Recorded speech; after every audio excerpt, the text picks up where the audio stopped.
নমস্কাৰ, মই মাধৱ বৰা। জুবিন দাৰ অনুৰাগী হিচাপে মই দুই এষাৰ কথা ক'বলৈ বিচাৰো।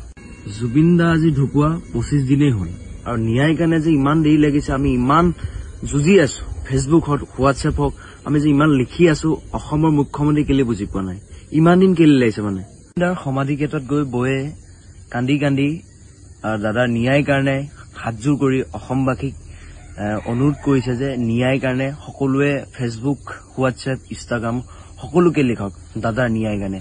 আৰু গৰিমা বৌয়ে কান্দিবলগীয়া কেলে হ'ল, অসমৰ মুখ্যমন্ত্ৰী কেলে বুজি নাপায়। সকলোৱে কান্দি আছো, সকলোৱে ন্যায় কাৰণে আমি যুঁজি আছো। ন্যায় অহা 10 দিনৰ ভিতৰত আমাক ন্যায় লাগিব, এইটো স্পষ্ট কথা। এইটো আৰু দাদাৰ লগত পলিটিক্স নকৰিব, দাদাই বিৰাট বেয়া পায় এইটো বস্তু। আৰু দাদাৰ লগত এইবিলাক কথা আলোচনা নকৰিব, ৰাজনীতি নেখেলিব, এইটো স্পষ্ট কাহিনী। আন কোনো নহয়, এইটো হ'ল জুবিন গাৰ্গ। ৰাজনীতি নেখেলিব দাদাৰ লগত।